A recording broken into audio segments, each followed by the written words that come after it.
안녕하세요. 계획대로라면 지난달에 결혼식을 했어야 할 20대 후반의 여성입니다. 친구들한테는 창피해서 말도 못한 제가 파혼한 이야기를 해볼까 합니다. 저도 어딘가에는 털어놓아야 속이 후련할 것 같아서요. 결혼을 하려고 했던 남자친구와는 1년이 조금 넘게 연애를 했어요. 만난 시간이 그렇게 길지는 않았지만 술, 담배 안 하고 성실한 모습과 저를 항상 우선적으로 챙겨주는 게 참 좋아서 결혼을 결심하게 되었어요. 저희 부모님은 부동산 임대업을 하고 계세요. 그렇다고 해서 한 달에 몇 천씩 버는 그런 건 아니고 저를 포함한 세 식구 먹고 사는데 부족함이 없을 정도고요. 진작에 건물 믿고 놀 생각 말라는 아버지의 말씀이 있었기 때문에 대학을 졸업한 후에는 바로 취직을 하게 되었습니다. 여러 군데 지원했는데 중소기업 한 군데에서만 연락이 왔고 더 도전해볼까 고민하다가 다니면서 이직 준비를 해야겠다 결심하고 출근을 하기로 정했습니다. 입사 후 얼마 지나지 않았을 때예요. 제가 들고 다니던 가방들을 유심히 보던 한 여자 선배가 그것들 다 가짜냐고 좋아 보인다고 어디서 샀냐고 묻더군요. 어이가 없어서 부모님이 사주신 진짜라고 하니 부모님이 돈이 많냐고 또 시비를 걸어왔어요. 자꾸 신경을 긁어대니 저도 그냥 건물 몇 개 가지고 계신 건물주라고 했는데 그게 화가 되어 돌아올 줄은 몰랐네요. 이후로 동료 중 몇몇이 저더러 서민 체험하려고 일하냐며 비아냥거리더니 툭하면 저더러 밥 사라 술 사라 그러더군요. 한마디로 절 호구로 생각했던 거예요. 당시만 해도 처음 하는 사회생활에 거절도 잘못하는 성격이라 답답하게 당하기만 하다가 결국 회사 다니면서 이직은 포기하고 그만두고 1년을 더 준비해서 지금의 직장으로 옮기게 되었습니다. 이런 나름의 사정 때문에 개인적으로 틈만 나면 뭐 하나 뜯어먹으려 달라붙는 거지근성을 가지고 있는 사람도 엄청 싫어했고 남자친구가 부모님은 뭐 하시는 분들이냐 물었을 때도 저희 부모님이 여유가 있다는 사실 때문에 사람들이 저를 달리 보는 게 싫어서 그냥 조그맣게 장사를 하시고 계신다고 대충 둘러댔어요. 남자친구의 경우 연금으로 생활하시는 부모님과 2살 많은 누나가 있었어요. 연금이라고 해도 넉넉지가 않아서 대기업에 다니는 남자친구가 한 달에 얼마씩 보태고 있었습니다. 누나의 경우 첫 번째 결혼에 실패하고 지금은 혼자 아이를 키우고 있었고요. 결혼 이야기가 본격적으로 나오면서 남자친구와 저는 서로 재정 상태를 오픈하게 되었습니다. 남자친구는 4천만 원을 모아둔 상태였고 저는 3천만 원과 외제차 한 대가 있었어요. 이때도 저는 부모님의 건물에 대해서는 이야기하지 않았습니다. 제 남자친구가 그럴 사람이 아니라는 건 알지만 그래도 혹시나 김칫국이라도 마시면 서로 불편한 상황이 될 수도 있으니까요. 얼마 후 상견례 자리를 갖게 되었습니다. 저는 부모님께 절대로 건물에 대해서는 남자친구에게는 말하지 말아달라고 부탁을 드렸습니다.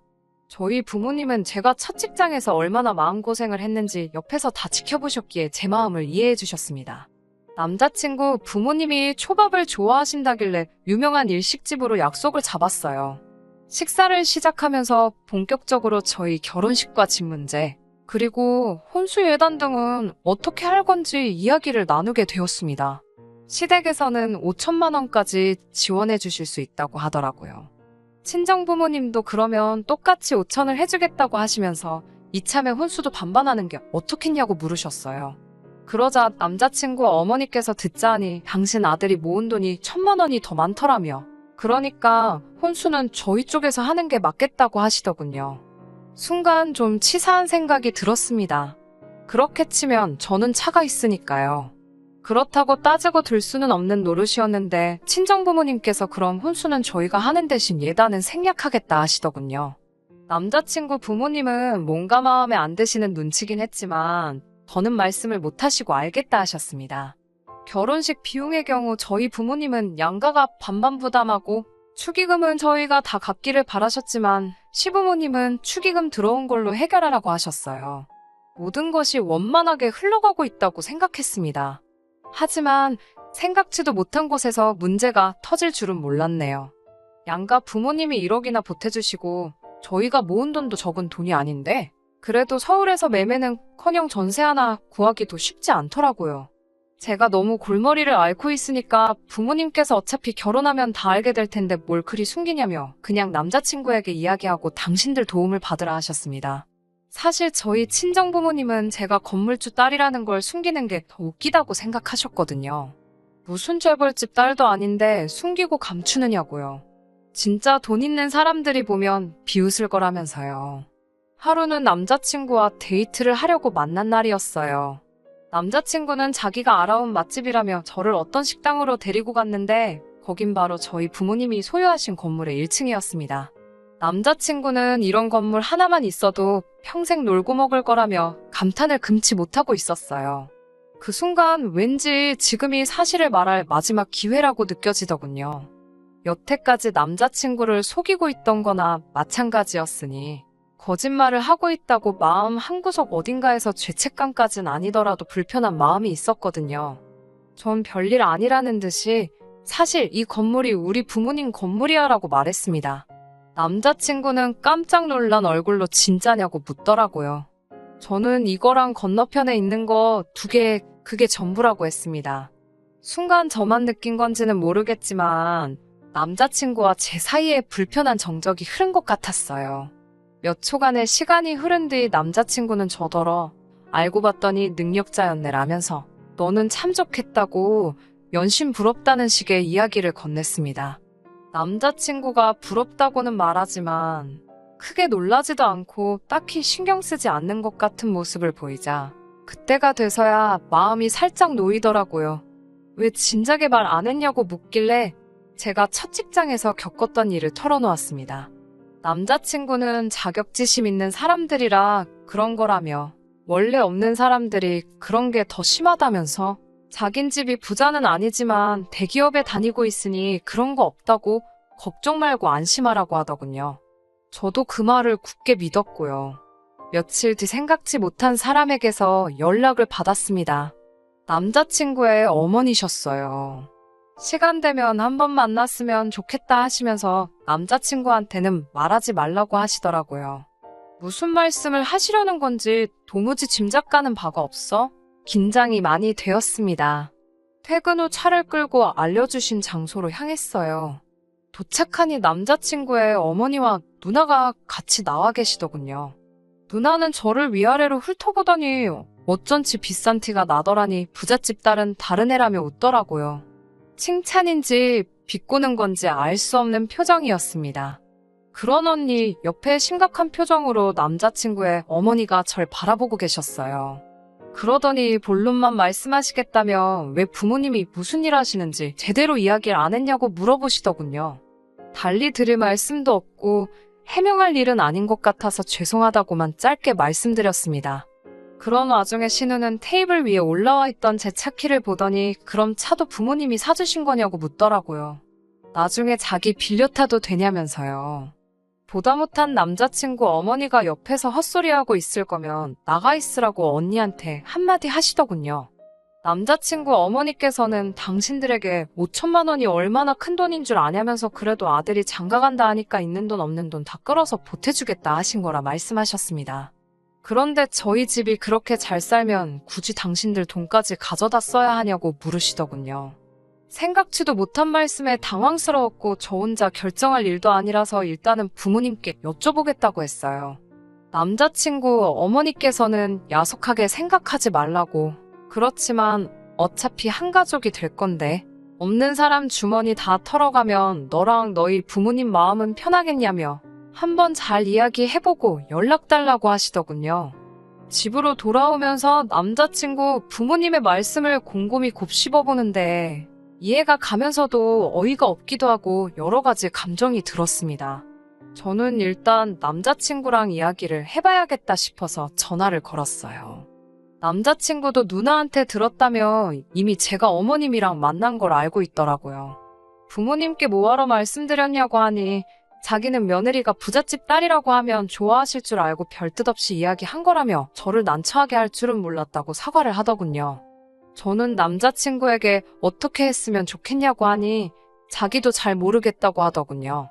5천만 원이 자기 집에서 정말 큰 돈은 맞고 벌써 신우가 그럼 자기 재혼할 때는 얼마 해줄 거냐고 따지고 들기 시작했다면서요. 남자친구는 자기도 자기 가족들이 이렇게 나올 줄 몰랐다. 제가 첫 직장에서 있었던 사연을 알고 있고 그런 사람들을 어떻게 생각하는지도 다 알고 있다면서 일이 이렇게 되어서 면목 없다고 원한다면 헤어져 주겠다고까지 말을 해왔습니다. 남자친구의 반응에 저도 고민이 많아졌어요. 아무리 남자친구의 가족들이 제가 제일 싫어하는 부류의 사람들이었지만 헤어져 주겠다고까지 말하는 남자친구를 보니 부모님이 하신 말씀대로 제가 무슨 재벌집 딸도 아닌데다가 사실 제 돈도 아닌 걸 가지고 유세 부리고 있는 게 아닌가 하는 생각마저 들었습니다. 그렇게 저 혼자 고민해봐야 결국 답도 안 나온다는 걸 깨닫고 이튿날 저는 부모님께 남자친구의 가족들과 있었던 일을 털어놓았습니다. 부모님은 걱정하지 말라며 오히려 잘 됐다고 하셨어요. 하나뿐인 딸 굳이 힘들게 결혼 생활 시작하는 거 보고 있기 딱 했다면서 이렇게 된 거 집은 당신들이 해주신다고 하셨습니다. 저는 서울 외곽의 작은 평수 아파트면 좋을 것 같다고 부탁드렸네요. 밤새 마음 졸였을 남자친구에게 빨리 이 기쁜 소식을 알려야겠다 싶어서 전화를 걸었습니다. 남자친구는 예상대로 정말 잘 됐다며 저에게 몇 번이고 고맙다고 하더라고요. 조만간 저희 부모님께 인사드리러 오겠다면서 자기는 정말 행운아인 것 같다고요. 행복해하는 남자친구의 모습을 보니 괜히 부모님이 뭐 하시는지 숨겨서 일을 더 복잡하게 만들었나 싶은 반성까지 할 뻔했습니다. 그런데 그날 오후 남자친구 어머니께서 또 전화를 걸어오셨어요. 이미 원하시는 대로 결론이 났으니 저도 이번엔 가벼운 마음으로 전화를 받았고요. 그런데 어머니께서는 한 번 더 만났으면 좋겠다 하셨습니다. 지난번과 같은 장소로 향했어요.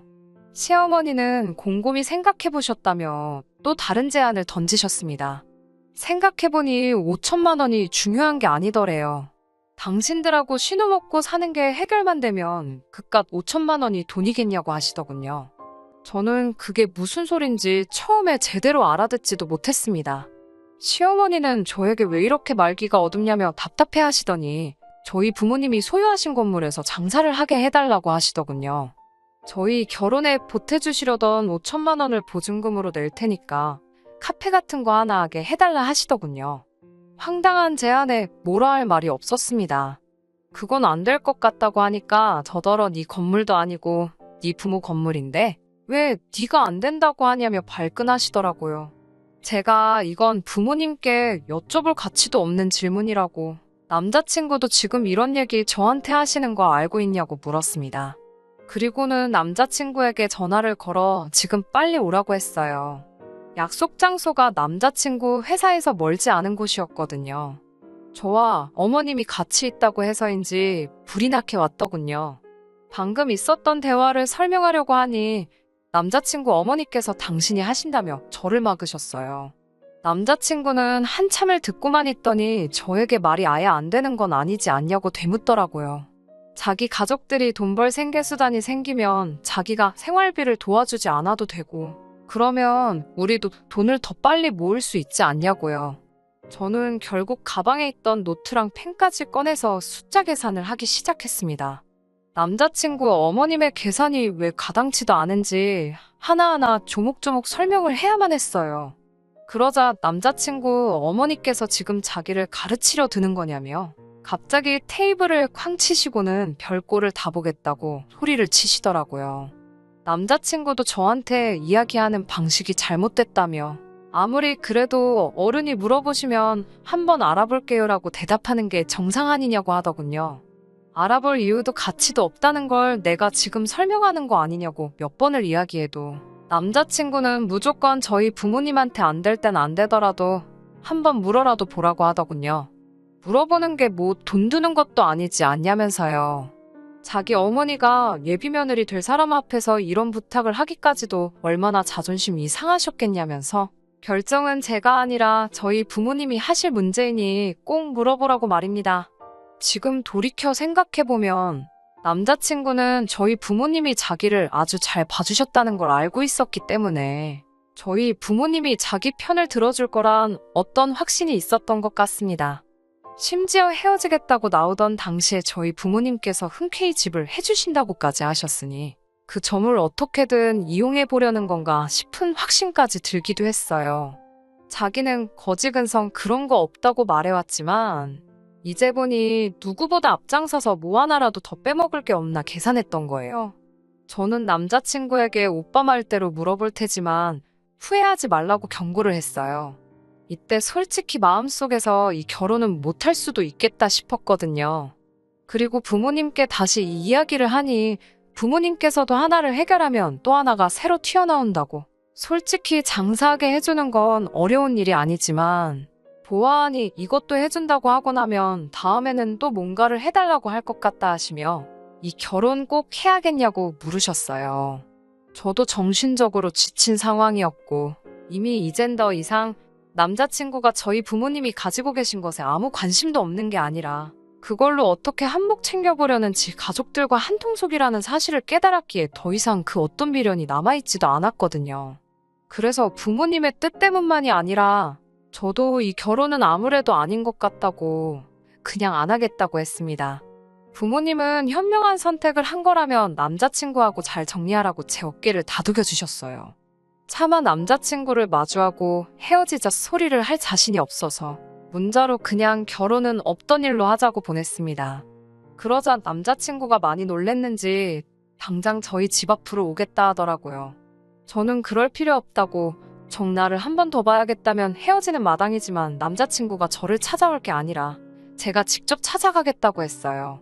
쉽게 정리할 수 있을 거라고 생각한 적은 없지만 이렇게 끝까지 저희 집까지 찾아오겠다며 매달리는 남자친구를 보니 남자친구는 어떻게든 제 마음을 다시 돌려 이 결혼을 성사시키고 싶어 한다는 느낌이 들었습니다. 어떻게든 제가 직접 단판을 짓지 않는 한 이 상황이 끝나지 않겠다는 확신이 들었어요. 다음날 남자친구 본가에 도착했는데 분위기가 남자친구 부모님이나 누나는 제가 헤어지자고 한 걸 모르는 것 같았습니다. 좋은 소식을 가지고 왔겠지라며 카페가 날까 식당이 날까 그런 소리들을 하고 있었으니까요. 왜 자기 가족들한테 미리 설명하지 않았는가 싶더라고요. 남자친구도 아주 눈치가 없는 사람이 아닌 이상 제가 파혼까지 선언하게 된 이유를 누구보다도 가장 잘 알고 있었을 텐데 말이죠. 만나서 이야기하면 내 마음을 돌릴 수 있다고 생각한 건지 한편으로는 아주 거만하다는 생각까지 들더군요. 자기들끼리 신이 나서 행복회로를 돌리고 있는 꼴을 보다 못한 제가 오늘 여기까지 찾아온 건 결혼은 없던 일로 하고 파혼하기 위해 찾아왔다는 사실을 말했습니다. 그러자 남자친구가 자기랑 얘기도 안 하고 오자마자 그 말부터 꺼내는 법이 어딨냐며 자기가 자기 가족들을 잘 설득해보겠다고 매달리더군요. 그제서야 상황 파악이 된 건지 남자친구 어머니께서는 혹시 상가해달라고 했던 것 때문에 그러는 거냐며 치사하고 더러워서 하란데도 이제 안 할 거라 하셨습니다. 안 해줄 거였으면 처음부터 안 된다고 하지 사람 잔뜩 기대하게 만들어 놓고 이게 다 뭐냐며 짜증을 내더라고요. 제가 언제 된다고 말한 적이 있냐고 어이가 없어서 되물었지만 남자친구 어머니는 제 말을 딱 잘라버리고 그냥 처음에 저희 부모님과 했던 약속대로 저희 집에서 집 사주고 혼수해오면 더 바라는 것 없이 결혼 허락할 테니까 파혼 같은 거 생각하지 말고 그냥 결혼하라고요. 그 와중에 멍청한 언니는 그래도 여자가 시집 오는데 예단은 해와야지 않겠냐며 보니까 신혼집도 작은 평수로 하는 것 같은데 혼수에 헛돈 쓰지 말고 자기한테 가방이라도 하나 사주면 안 되냐고 그러대요. 바로 방금 전에 파혼 선언을 하러 왔다고 똑똑하게 전했는데도 자기들 욕심에 파혼하게 된 거냐 미안하다 사과받고 싶은 마음까지도 없었지만 아주 두 사람이 분위기 파악도 못하고 번갈아 가면서 말도 안 되는 소리를 하고 있으니 이제는 어이가 없는 걸 떠나서 화까지 나기 시작하더라고요. 그래서 남자친구의 누나에게 이런 소리까지 하기 뭐하지만 왜 이혼을 당했는지 알 것 같다고 한마디 했어요. 그리고 어머님한테도 이 결혼을 어머님 허락받고 하는 게 아니고 제가 할지 말지 정하는 거라고. 그런데 보아하니 남자친구도 마찬가지고 어머님도 언니도 이 결혼을 빌미로 장사를 하고 싶어하는 사람들로밖에 보이지 않는다고. 저는 가족이 되고 싶어서 결혼을 결심한 것이지 어디 저당 잡힌 것도 없이 등골만 쪽쪽 빨리는 호구가 되고 싶은 게 아니라고 딱 잘라 말했습니다. 장사를 하고 싶은 거면 적어도 구미가 당길 만한 동등한 조건을 제시해야지. 저나 저희 부모님이 아무것도 없이 있는 대로 퍼주기만 하는 자선사업가라고 생각하신 거면 큰 오산이라고. 저도 손해보는 장사는 하기 싫다고 말하고 앞으로 어떤 식으로든 연락하거나 저를 찾아오지 말아달라 한마디 더 쏘아붙이고 자리에서 일어났습니다. 남자친구와 어머니는 자존심이 상한 건지 저보고 말하는 꼬라지 좀 보라고 하면서 제가 마음을 고쳐먹고 다시 결혼해달라고 찾아와도 허락해주지 않을 거라고 호통을 치시더라고요. 그래서 저도 그게 제가 바라던 바라고 그럴 일은 절대 없을 테니까 안심하라고 웃으면서 한마디 해주고 집으로 돌아왔네요. 두 번의 기회는 없을 거라고 큰소리치던 어머님의 말과는 다르게 남자친구는 끝까지 제 마음을 돌리려 애를 쓰더군요.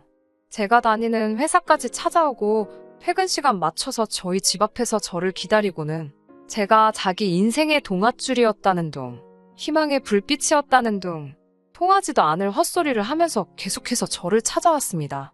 이래서 뭐가 달라지겠냐고. 오빠네 어머니가 한 말이 기억 안 나냐.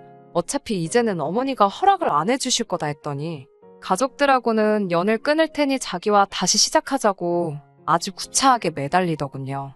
내가 대체 뭐길래 가족들하고 연까지 끊냐고. 그럴 필요 없다고. 오빠야말로 집안의 기둥 아니겠냐고. 온 가족이 오빠만 바라보면서 사는데 남이 집 기둥 뽑아가면서까지 결혼할 생각 없다고 빈정대면서 몇 번을 찾아와도 마음 돌릴 생각 없으니 그만 가보라고 남자친구를 보냈습니다. 이런 식으로 자꾸 찾아오는 것도 불편하니 한 번만 더 찾아오면 저도 그냥은 넘어가지 않겠다고 으름장을 놓으니 그 뒤로부터는 찾아오지는 않았지만 날이면 날마다 저에게 마음이 좀 누그러졌냐며 연락을 해오길래 과감하게 제 연락처까지 바꿔버렸어요. 그리고 얼마 뒤에는 회사도 그만두었습니다. 머리도 식힐 겸 당분간은 여러 가지를 배워보며 제가 하고 싶은 일이 무엇인지 찾아보려고요. 부모님은 당신들 능력 닿는 만큼 제 뒷바라지를 해주시고 싶으시다며 하고 싶은 게 있으면 도전해보라고 절 응원해주셨어요. 저도 마음가짐을 고쳐먹었습니다. 이렇게 좋은 부모님 밑에서 잘할 수 있는 행복을 감사하게 누리는 쪽으로요. 더 이상 저희 부모님이 건물 두 채를 가지고 계신다는 사실을 숨기지는 않으려고요. 다음에 만날 사람은 적어도 저나 저희 부모님이 가진 게 어떤 건지 미리 알고 있어도 그것에 욕심부리지 않는 사람이었으면 좋겠네요. 끝까지 들어주셔서 감사합니다. 오늘의 사연은 여기까지입니다. 구독과 좋아요, 알람 설정 부탁드리고 더 좋은 사연으로 다시 찾아뵙겠습니다. 감사합니다.